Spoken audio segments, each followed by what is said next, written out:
Bom dia, alunos. Aqui é o Michael, professor de filosofia. Pode ser bom dia para vocês, boa tarde, boa noite. Hoje nós vamos estar, no caso, fazendo uma recapitulação até do que foi visto, principalmente nas aulas passadas, que tem uma galera que está muito atrasada. Então a gente vai ver principalmente as aulas 7 e 8, tá? Que correspondem às semanas, no caso, referentes ao final de abril e começo agora de maio. E para vocês não ficarem muito atrasados, eu já coloquei isso no sistema, tá? Já coloquei lá no professor, no Google Class, melhor falando, e daí eu vou deixar esse vídeo para vocês. São dois conteúdos a respeito, um do Foucault e o outro vai ser do Habermas, tá? E acontece no caso que nós temos dois filósofos que vão trabalhar muitas questões, principalmente a própria função da verdade na sociedade, e no caso do Foucault vai ser isso, e do Wittgenstein ele vai estar mais preocupado com a questão mesmo da verdade e da linguagem na ciência, certo? Então vamos começar por Foucault. O tema que vocês no caso vão ter que trabalhar é responder essa seguinte questão. Para você, de acordo com a sua opinião, o poder determina o que é a verdade, como afirma Foucault? Essa que é a pergunta, e vocês vão precisar responder. Mas vocês, para isso, vão ter que ter uma base, mais ou menos, para conseguir saber sobre o que o Foucault falava. Então, a gente começa falando a respeito desse filósofo chamado Foucault, que morreu em 1984.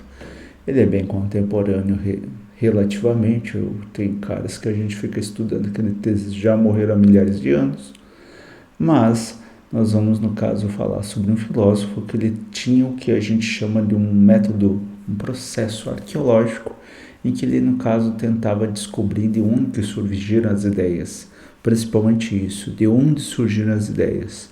Então, a partir dessa noção de onde que surgiram as ideias, é que ele tentava, no caso, remontar como que a sociedade ao longo do tempo foi se constituindo, tá? Principalmente isso.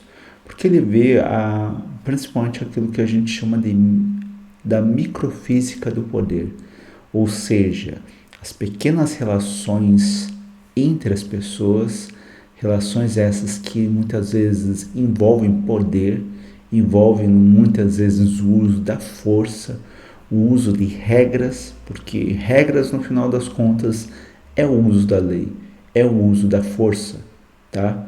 Principalmente a gente não pode ter uma visão muito romântica a respeito disso, tá? Principalmente quando você fala de Foucault.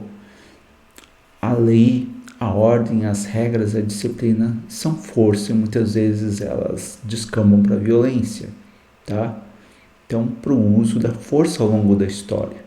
Então, historicamente, a sociedade sempre precisou de criar instrumentos para que essa sociedade se mantivesse coesa e que muitas vezes o próprio uso da força não fosse algo tornado banal, tá? Porque imagina se, por exemplo, na Grécia Antiga a gente tem um exemplo muito forte, que era um legislador chamado Drácon, tá? Tanto que existe até o termo draconiano por causa dele. Drácon era um sujeito que ele acreditava que a pena de morte era uma coisa mágica. Então, ele era um legislador, ele fez leis, e na época que ele foi legislador na Grécia Antiga, né, em Atenas, ele literalmente atribuía a pena de morte a quase tudo, tá? Roubo, homicídio, tudo quanto você for pensar e puder imaginar, ele atribuiu, no caso, como pena a morte. Então isso torna a questão até da pena de morte algo banal. E fora que ao invés de você estar, no caso, muitas vezes através de uma punição, fazendo com que algo seja, digamos, tornado como muitas vezes até mesmo um tabu dentro da sociedade, né? Nós temos hoje o exemplo da questão até do uso das drogas, outras coisas desse tipo, tá? que são consideradas proibidas, e a pessoa muitas vezes pode sofrer algum tipo de punição ou coisa parecida. Mas acontece que, imagina se isso tivesse como penalidade a morte, tá? Então, a própria pena de morte em si é uma banalização da própria violência.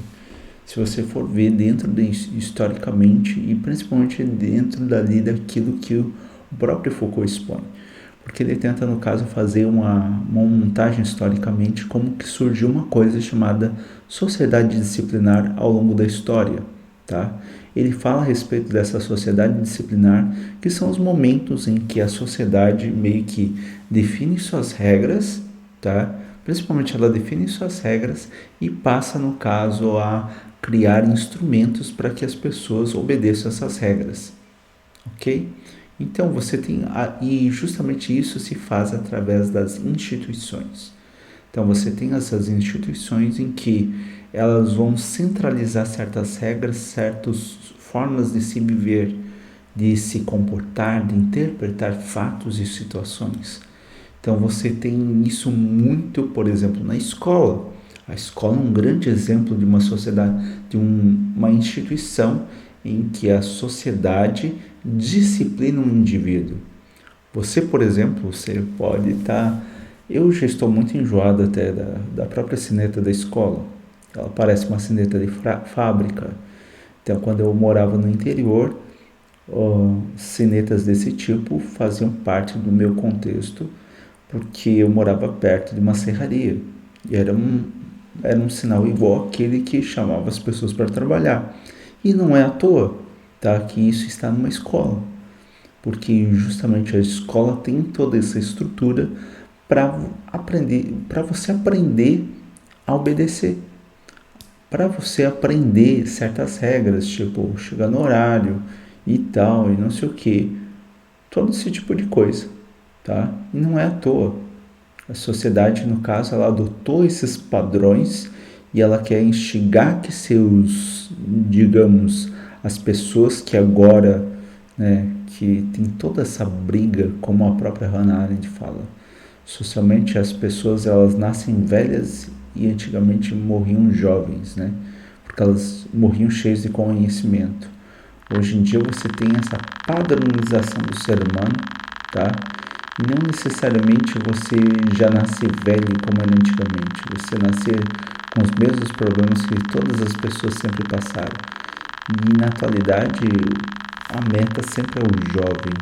Então eles querem disciplinar a tua cabeça para que no futuro você não seja um atrapalho, digamos, para a própria sociedade, para aquilo que as pessoas idealizam como sendo uma sociedade, tá?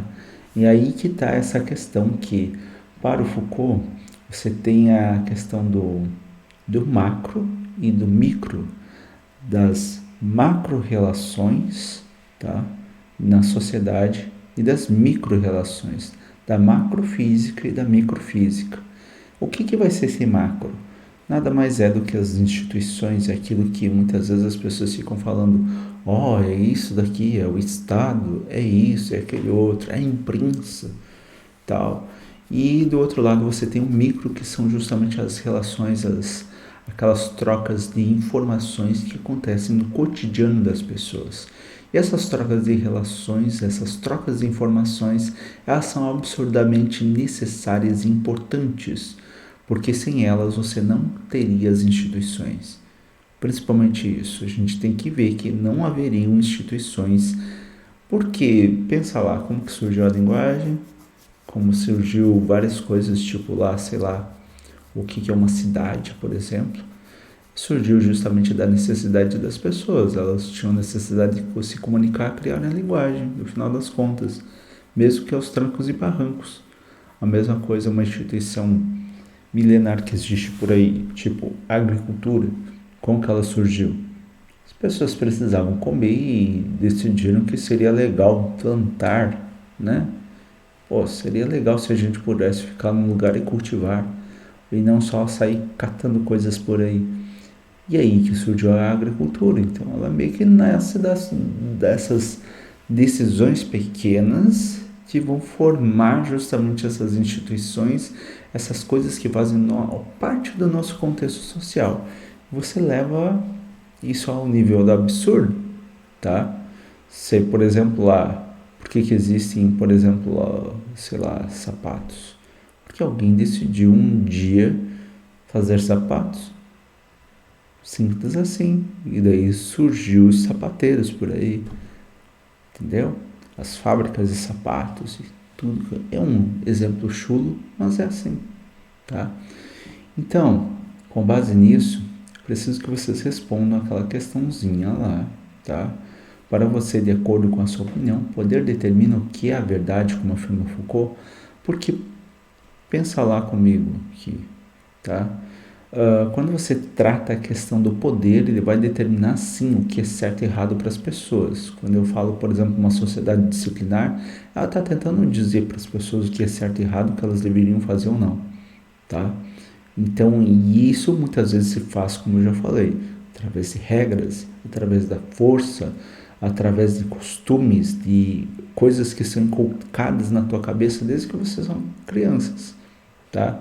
Então, para você, de acordo com o Foucault, dê a sua opinião, se o poder realmente determina o que é a verdade, como afirma Foucault, ok? Essa é o primeiro conteúdo, certo? Daí tem o segundo, que seria, no caso, referente ao que a gente tem do tempo casa, ok? Principalmente para o pessoal aí da 33, da 31, ok? E esse pessoal vai ter que fazer, no caso, essa questão que são 3 questõezinhas que tratam da teoria do Wittgenstein.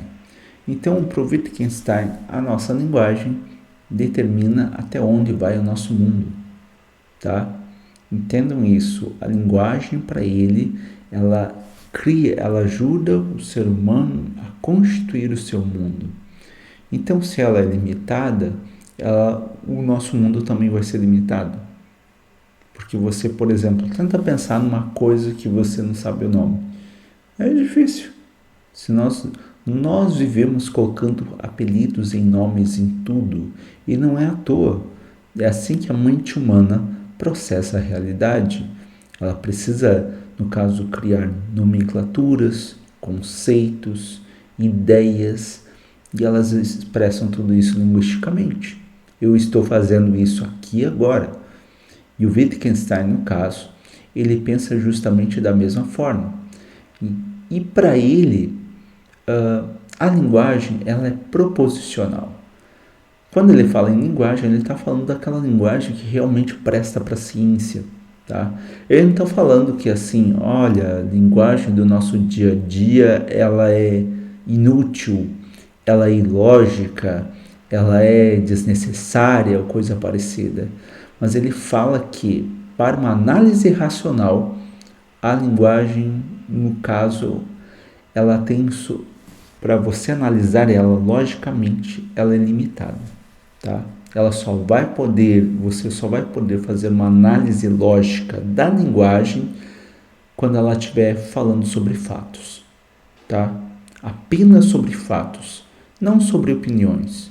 Não, por exemplo, lá, ele dá no texto ali, ele dá até o exemplo da questão matar é ruim. Isso, para o Wittgenstein, não se trata de lógica, tá? Matar é ruim não está descrevendo um fato, tá? Ele está falando sobre um conceito, ele está falando sobre algo abstrato que só pode ser captado de uma forma bem abstrata e não de uma forma concreta, como um fato. Eu não estou falando fulano matou ciclano, é uma coisa totalmente diferente. Então, matar é ruim, está tratando da questão da ética, da moral. E aí você tem um problema para Wittgenstein. É por isto que, pensando nessa limitação da linguagem, eu pedi que vocês respondessem 3 questões. A primeira, faça uma lista de coisas que fez e fatos que vivenciou da hora que você acordou até o momento dessa atividade, ok? Então, faça uma lista mesmo. Não precisa dizer se, sei lá, entrar em muitos detalhes, mas faça uma lista. ok? Houve algum desses fatos que possa ter um peso moral ou ético? Aí que entra a questão. Por exemplo, eu vi uma pessoa atravessando fora da faixa quando eu estava na rua. Então isso pode ser, por exemplo, uma questão que você tem um caráter ético e moral. Porque aquela pessoa violou uma regra, ela pôs a vida dela e dos outros em perigo, porque imagina, um cara de moto ele pode se esborrachar ou, quando atropela alguém e coisas desse tipo, tá? Então são questões, no caso, morais. Se colocar a vida dos outros em risco é uma avaliação moral, tá? Qual a dificuldade para avaliar certas questões como possuindo um certo valor? Então aí que vem a questão. Para o Wittgenstein tem muita dificuldade. Ele fala principalmente do fato de que o mundo em si, que a linguagem pode no caso, nos proporcionar que nós conheçamos esse mundo, ele é dos fatos. Então a linguagem é uma coisa muito limitada e ele fala que, lógico, a nossa linguagem não se limita só a falar sobre fatos e nem deve se limitar aos fatos. Mas para ele colocava que o resto é meio que uma coisa mística, uma coisa que transcende a própria lógica e não necessariamente é inferior ou coisa parecida. Ele fala que o resto não é objeto da lógica. A lógica, no caso, a linguagem em si lógica, aquela que presta para a ciência, ela é algo que trabalha apenas com fatos, certo? Eu quero que vocês, no caso, avaliem qual que é a dificuldade de a gente pensar a respeito dessas coisas que realmente têm um valor que nós avaliamos, tá? Principalmente nós, enquanto seres humanos, somos capazes de atribuir valor a coisas que muitas vezes as pessoas não colocariam valor nenhum. Tem aquela questão até do sentimento a respeito de objetos, que é uma coisa meio estranha, né? Você vê, por exemplo, já viram aquele lá que tem no Discovery Channel, tem aquele quadro famoso lá chamado Trato Feito, tá? É um programa famoso mesmo. E daí acontece que esses sujeitos, eles compram coisas porque é uma loja de penhores, e acontece que eles sempre ouvem a mesma coisa, a mesma história de que as pessoas querem sempre que eles paguem a mais porque aquilo tem um valor sentimental para elas. Então ela está avaliando uma coisa pela memória que ela tem a respeito daquilo, tá? Então o ser humano é capaz de fazer coisas desse tipo. Até o dinheiro é uma questão desse tipo, tá? O dinheiro não é necessariamente algo objetivo, tá? Não é, por exemplo, algo que o Wittgenstein falaria que é um fato em si. Não. Uma coisa é uma avaliação, porque eu posso olhar para alguma coisa e falar, isso não vale isso. Aí que está essa questão. Para o Wittgenstein existem os fatos que nós podemos narrar, ok? Através da linguagem. E tem outras coisas também, mas daí foge muitas vezes, se não está falando sobre um fato, foge a lógica. É basicamente isso, certo? Então eu gostaria que vocês fizessem essas questões no caderno e me apresentassem na próxima aula que nós tivermos, ok? Então eu espero que vocês todos tenham um ótimo dia, estejam bem, ok? Certo? E obrigado.